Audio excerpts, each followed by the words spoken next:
আসুন লালদয় আসুন।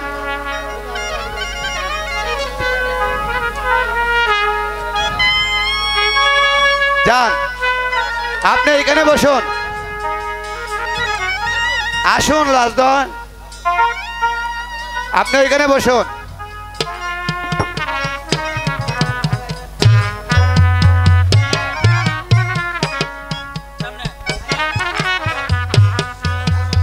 আসুন, আপনি ওইখানে বসুন।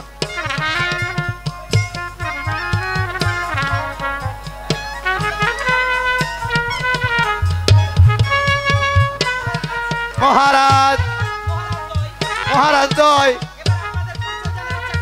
এবার আপনাদের পরিচয় জানার ইচ্ছা করি।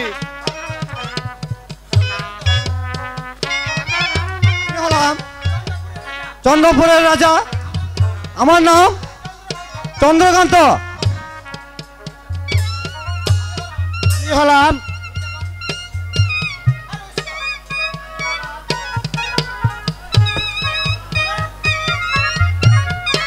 আমি হলাম রূপকুমার, রূপপুরের। আমার রাম রাজা রূপরা। আপনি বসেন। আর আমি হলাম ধর্মপুরের রাজা, আমার নাম রাজা ধনপতি। আপনারা বসুন।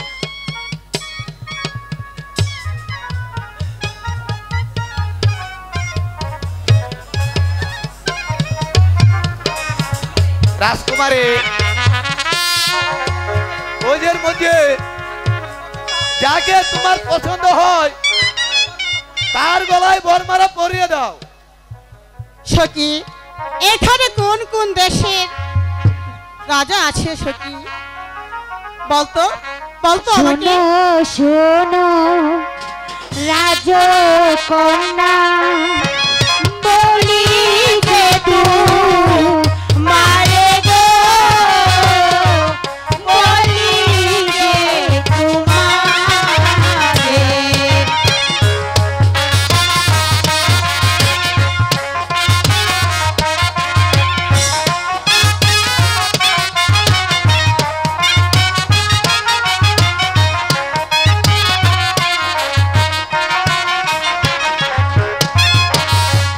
শোনো শোনো রাজকন্যা, বলি যে তোমারে গো,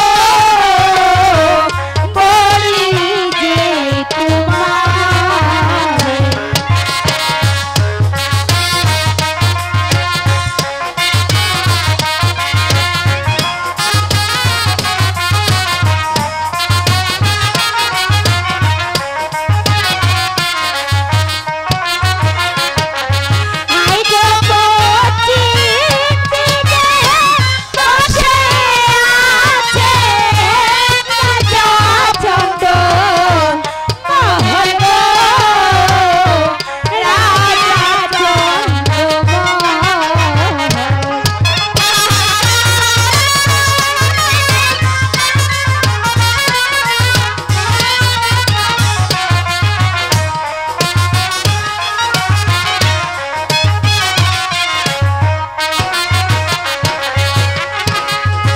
শোনো শোনো রূপকন্যা, বলি যে তোমারে গো, বলি যে তোমারে।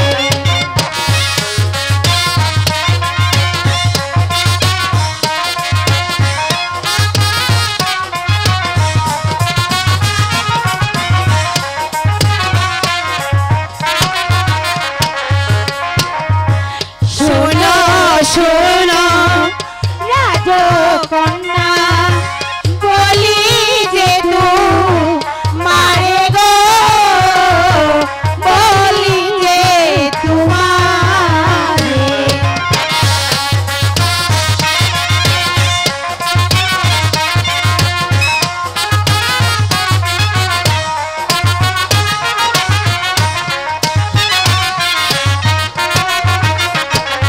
হাই গো পূর্ব দিকে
হয়েছে। ও মা, তুমি কার গলায় মালা পরাবে তা বুঝি আমরা দেখবো না?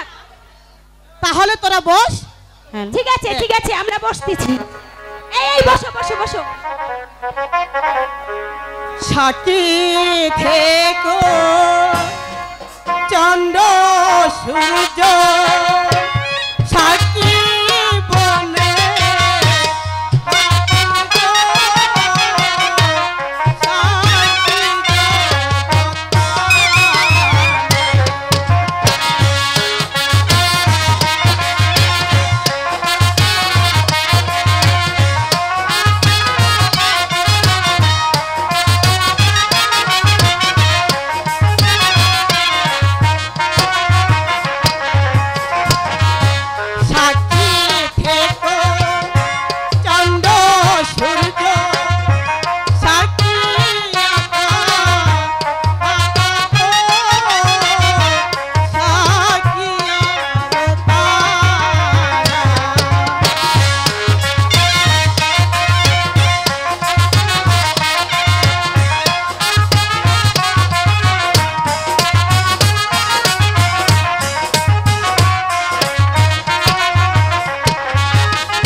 অপমান এই কিছুতে মেনে নেওয়া যায় না। একে আমি কিছুতেই মানব না। এবার গণপতি রাজা শক্তির পরীক্ষা নিতে চাই। বেশ, আমিও প্রস্তুত। আমিও প্রস্তুত।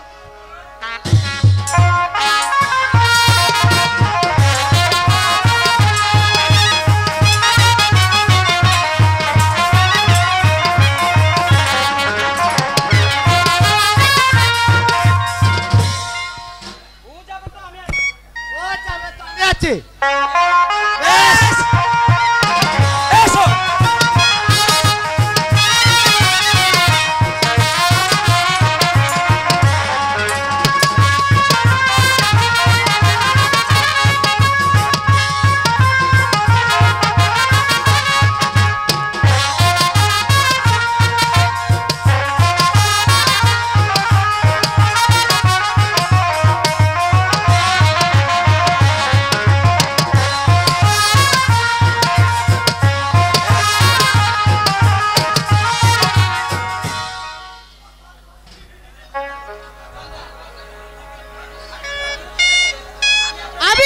বিরক্ত দেখে আমি মুগ্ধ হয়েছি। আজ আমার বরমাল্য দেওয়া যে আমার নারীর জীবনে সার্থক হয়েছে।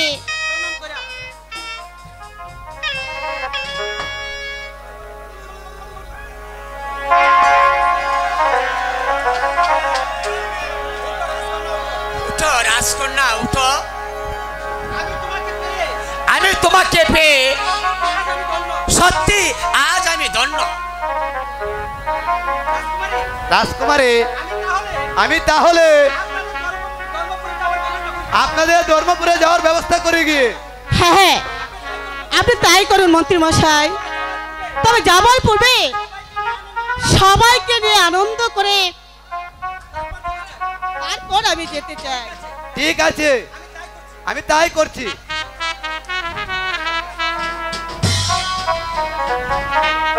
সখী একটা সত্যি রানী, আজ তোমাকে পেয়ে স্বামী, আমি জীবনেও ভাবতে পারিনি আপনার মতো স্বামী আমার ভাগ্যে জুটবে। এই সখী, কি হয়েছে রে সখী? তুই মহারাজকে নিয়ে অন্দর মহলে যা, আমি আসছি। এই সখী, সত্যি যাব? হ্যাঁ যা। যাব তো, যাব তো।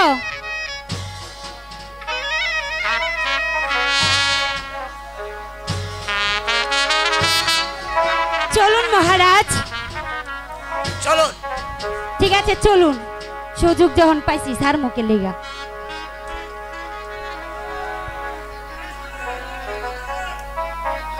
কিন্তু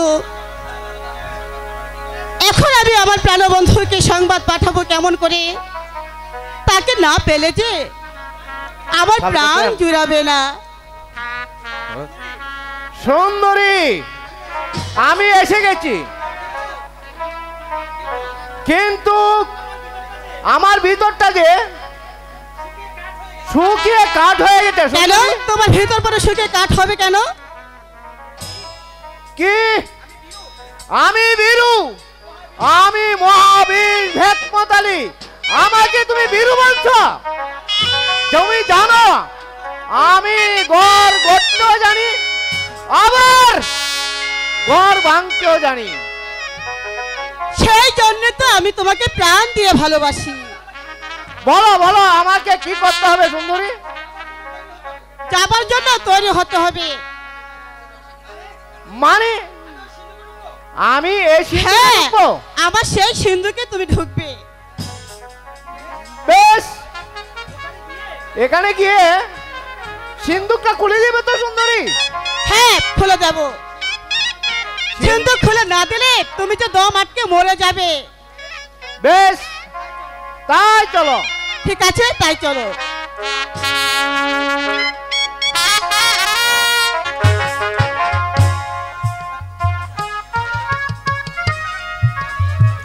রানী, আজ থেকে আমার সংসারের সকল দায়িত্ব তোমার হাতে তুলে নেবে। আপনার দুলালের মা মারা যাবার পূর্বে পর প্রাসাদটা যেন একেবারে লক্ষ্মী ছাড়া হয়ে গেছে। তাই আমি তোমাকে কাছে পেয়ে সত্য আমি ধন্য। আপনার দুলাল ওরা কারা মহারাজ? ওরা আমার সন্তান। ওই অবুজ দুটি বালককে আমার হাতে গচ্ছিত রেখে তাদের মা পরপরে চলে গেছে। রাজার তাহলে দুটি পুত্র সন্তানও রয়েছে? না না না, যৌবনের কাল ধরে সন্তানের জ্বালা যে আমি কিছুতেই সহ্য করতে পারবো না। কি ভাবছো রানী? না না, হ্যাঁ আমি কিছু ভাবছি না। আমি ভাবছি আমি কি পারবো আপনার দায়িত্ব পালন করতে? পারবে রানী, পারবে। আমি জানি তুমি যে পারবে। আমার নির্বিচিত্র প্রাসাদে শান্তি ফিরে আনতে। যাক, তোমাকে কাছে পেয়ে আজ আমি নিশ্চিন্ত হলাম। এই কে আছে? আদেশ কর মহারাজ। যাও বড়ি, আপনার দুলালকে রাজদরবারে পাঠিয়ে দাও। তাই করছি যুবরাজ।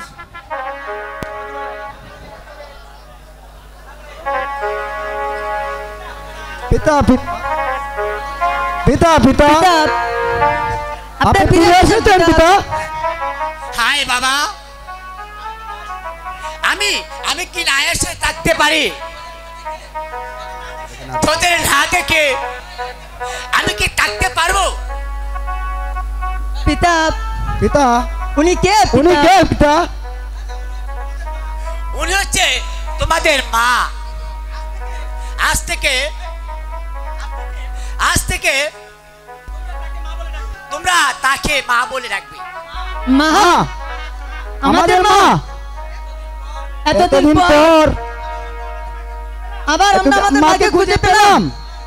মা, মা গো, আমাদের আমাদের প্রণাম প্রণাম নেন মা।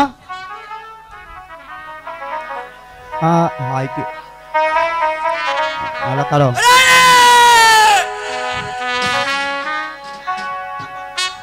মা, মা গো।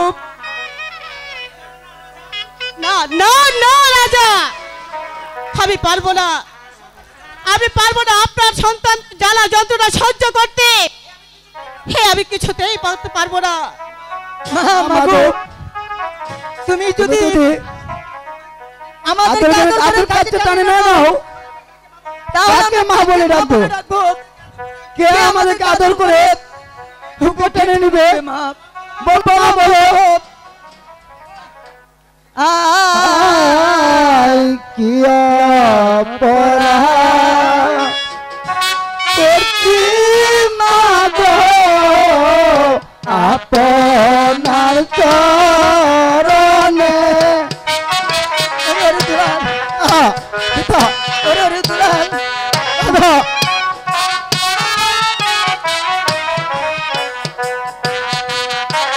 হ্যালো হ্যালো, আয় কি অপরাধ করছি মা গো, আপনার চরণে। পিতা, পিতা,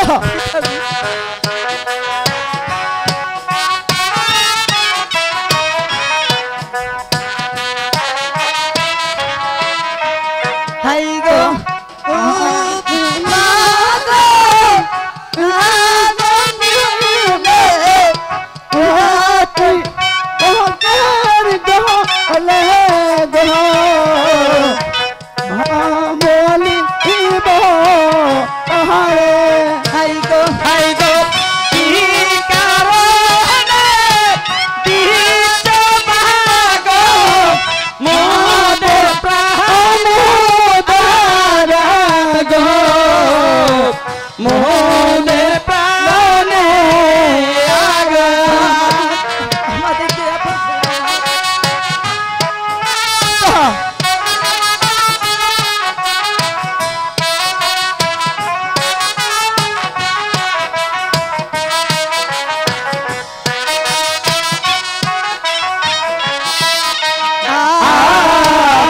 শিশুকালে মহারালো এই ছিল কপালে।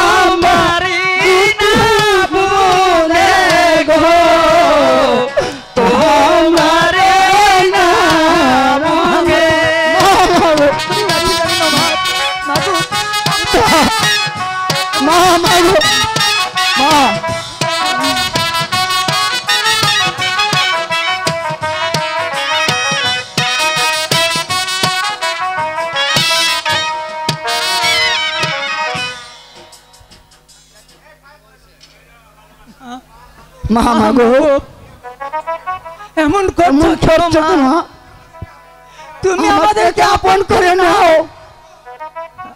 আপন? তোমাদেরকে আমি আপন করে দেব। মহারানী, ও কসম, আমি আড়ালে দাঁড়িয়ে সবাই দেখেছি এবং কি সবাই শুনেছি, তবে আপনাকে একটি কথা জানিয়ে দিচ্ছি যে আপনার দুলাল আমার মায়ের পেটের বাইন, তবু আমি তাদেরকে ভাই বলে স্নেহ করি। আজ পর্যন্ত তাদের গায়ে একটি কাঁটার আঁচল লাগতে দেয়নি। আর আপনি যদি তাদের উপর অন্যায় অবিচার করেন তাহলে আমি রানী বলে সমাজ করবো না। আমার প্রাণের ভাইয়ের মনে যে আঘাত দেওয়ার চেষ্টা করে, আমার প্রাণের ভাইয়ের চোখে যে অস্ত্র জ্বালাই, সেই জ্বালাচ্ছে কেন তাকে আমি হত্যা করবো। এক বিন্দু খণ্ডিত হবে না মহারানী, এক বিন্দু খণ্ডিত হবে না। মহারাজ, আপনার চোখের সামনে বীর কাশেম বাবাকে অপমান করছে, আপনি কি দেখতে পাচ্ছেন না? তুমি শান্ত হও রানী, আমি তার বিচারের ব্যবস্থা করব। মহারাজ, আমি আপনাকে বলছি, রাজ্যের শান্তি ফিরিয়ে আনার জন্য আপনাকে দ্বিতীয়বার বিয়ে করার অনুমতি দিয়েছিলাম। সেই বিয়ে যদি অশান্তির কারণ হয়ে যায় তাহলে সমস্ত প্রজাদেরকে সাথে নিয়ে আপনার বিরুদ্ধে বিদ্রোহ ঘোষণা করতে বাধ্য হব মহারাজ, বাধ্য হব। শুধু বিদ্রোহই নয়, ওই সিংহাসনটা কেড়ে নেব। মাস্টার মশাই, হ্যাঁ হ্যাঁ, আমি চাই এই রাজ্যের প্রত্যেকটি মানুষের শান্তি। আর এই শান্তি যদি অশান্তির কারণ হয়ে দাঁড়ায় তাহলে আমরা সবাই মিলে বিদ্রোহ ঘোষণা করব। মাস্টার মশাই, আমি জানি আপনারা সবাই আমার বিরুদ্ধে বিদ্রোহ করেছেন। আমি আপনাকে একটি দায়িত্ব দিতে চাই মাস্টার মশাই। বলুন বলুন মহারাজ, আপনি কি বলতে চাচ্ছেন? আমার আপনার দুলালকে শিক্ষিত করে মানুষের মতো মানুষ গড়ে তুলে দায়িত্ব দিয়ে আমি যে একটু নিশ্চিন্তা থাকতে চাই, তাও আমি চিন্তা করে দেখেছি আপনার দুলাল আপনার কাছে থাকলে মানুষের মতো মানুষ হবে। বেশ, আপনার প্রত্যেকটি কথা আমি মেনে নিলাম। এসো এসো বাবা আপনার দুলাল, তোমরা আমার সাথে এসো। চলি মহারাজ। যাবার পূর্বে একটি কথা বলে যাচ্ছি, যেহেতু আপনার দুলাল আমার স্নেহময় মাথায় বড় হয়েছে, সেদিন থেকে আমি তাকে পুত্রের স্নেহে মানুষের মতো মানুষ করার চেষ্টা করব। আর একটি কথা বলে যাচ্ছি মহারাজ,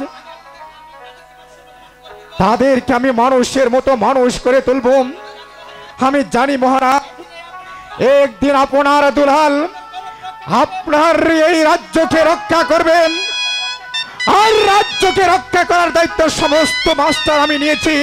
যতদিন পর্যন্ত আমি বেঁচে থাকবো আপনার দুলালকে মানুষের মতো মানুষ করেন এই রাজ্যের প্রত্যেকটি মানুষকে বুঝিয়ে দেব আপন দুলাল মানুষ নয়, মানুষের মতো মানুষ হয়েছে।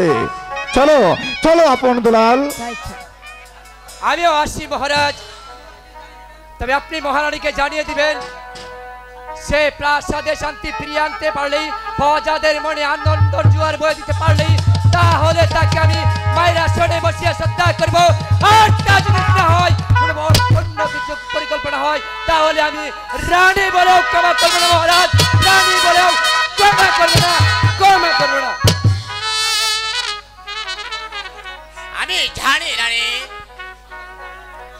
সন্তানের জামালা পত তুমি কোনোদিন সহ্য করতে পারবে না, কারণ নিজের সন্তান না হলে অন্য সন্তানের মায়া উপলব্ধি করা যায় না। সেই জামালা থেকে তোমাকে মুক্ত করার জন্য ওই মাস্টার বসের হাতে আমি তুলে দিলাম। আপনার কাজে আমি খুশি হলাম মহারাজ। তাই তো মাঝে মাঝে ভাবি, আমার জীবনে আপনাকে স্বামী রূপে পেয়ে সত্যি সত্যি আজ আমি বড় ভাগ্যবতী। এসো রানী, এবার আমরা বিশ্রাম নেই। আপনি যান মহারাজ, আমি আসছি। না না না, এই অপমান আমি কিছুতেই সহ্য করব না। আমি যদি চন্দ্রাবতী হয়ে থাকি, এই সংসারটাকে আমি ভেঙে চুরে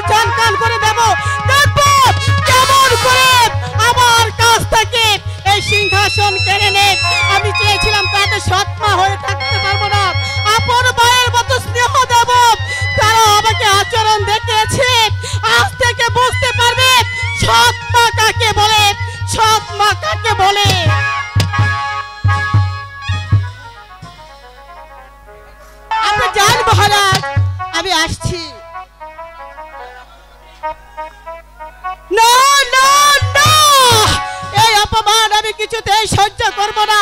আমি যদি চন্দ্রাবতী হয়ে থাকি, এই সংসারটাকে আমি ভেঙে চুরে চান করে দেব। দেখবো কেমন করে আমার কাছ থেকে এই সিংহাসন কেড়ে নে।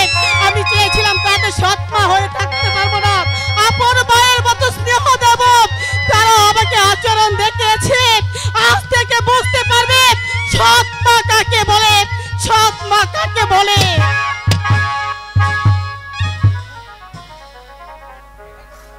বাপ রে বাপ, বাপ রে বাপ, আর একটু দেরি হলে একেবারে জানে মরে যেতাম। বন্ধু, তোমার খুব কষ্ট হচ্ছে তাই না? না না না না, একটু কষ্ট তো হতেই পারে। এসব বলো না বন্ধু। তোমাকে যদি এভাবে না আনতাম, তাহলে মাঝে মাঝে তোমার সঙ্গে এই গোপন কক্ষে দেখা করতে পারতাম না। এত কষ্টর মধু পান করা থেকে বাড়িতে গিয়ে আমার বউকে নিয়ে আনন্দ করলে ভালো হবে। ও গো প্রাণ বন্ধু, তুমি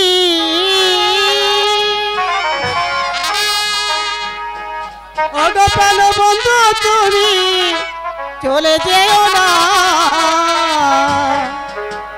চাঁদের চাঁদ রাতে দেখা দিও না, চাঁদের চাঁদ রাতে দেখা দিও না। ও গো প্রাণ বন্ধু তুমি, ও গো প্রাণ বন্ধু তুমি চলে যেও না। চাঁদের চাঁদ রাতে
বন্ধু, তোমার অনেক কষ্ট হয়েছে তাই না?